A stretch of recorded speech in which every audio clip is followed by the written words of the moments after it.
Isn't that just the perfect song to introduce us to our topic? Because, everything is holy now, so what's the hurry? Where are you going?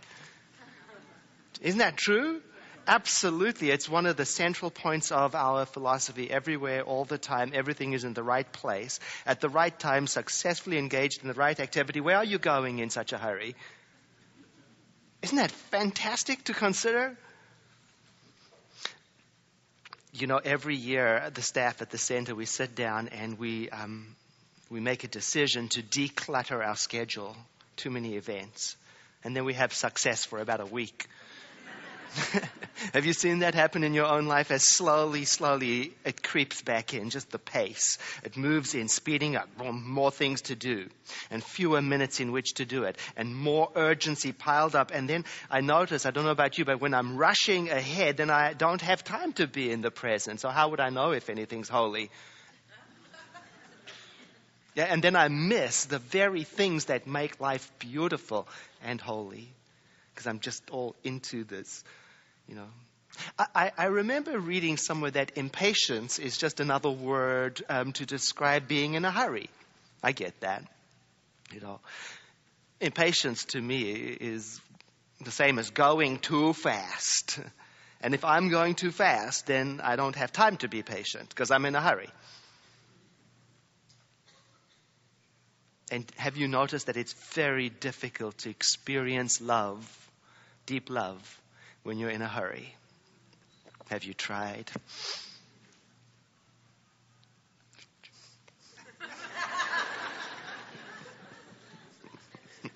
I love it when cell phones go off. Do you know why? Because I used to get so bunched up about it.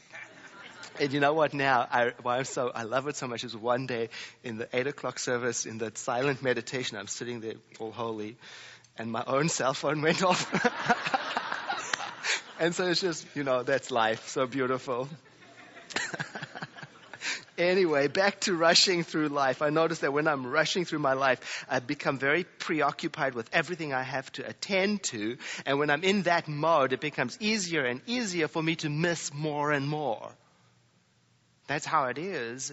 And I notice when I'm in that hurried mode, what goes with it is grumpiness, for me at least. And so I see grumpiness accompanies a rushed mind. Maybe it's the frustration of wanting to get things done that I can't get done, And ironically, though, grumpiness makes it worse because I get less done.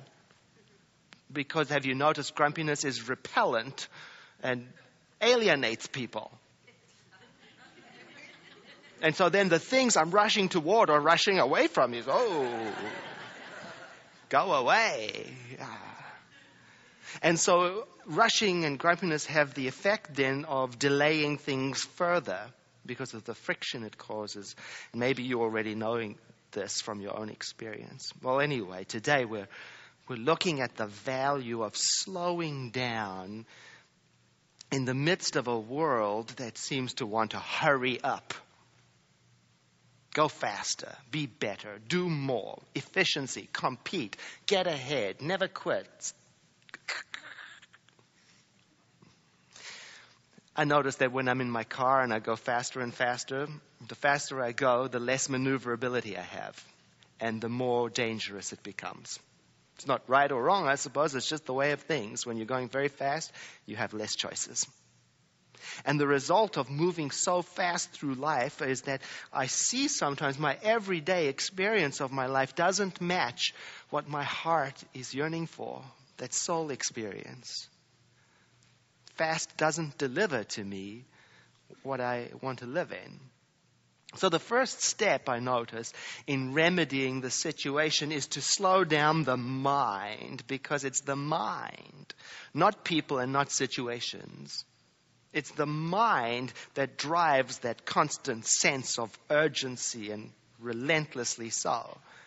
Because, you can look out at the world and decide to try and slow down the world. Good luck. Because you notice it just goes at the speed it goes. Try change that.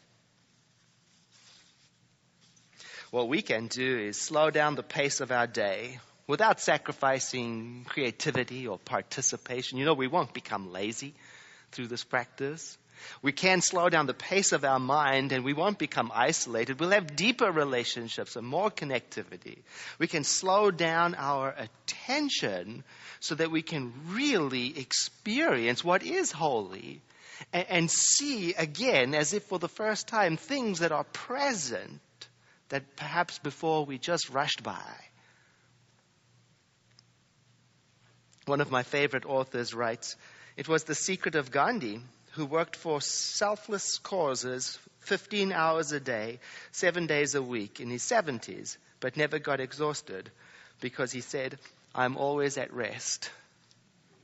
See, I get that.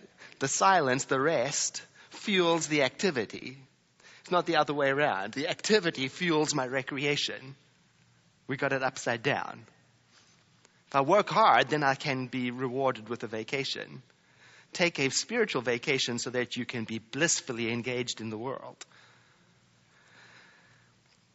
And you know, all this talking about meditation this whole month, you and I'm sure we know that the benefits of sitting with a still mind, you can talk about it until you're crazy.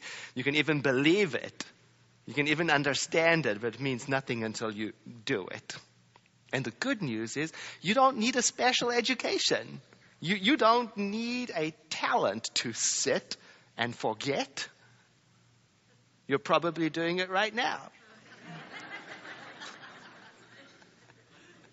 I mean, if you really take a closer look, you and I, we know how to sit. We know how to sit and be in that moment of complete self-forgetfulness when we forget ourselves and we forget the passage of time even.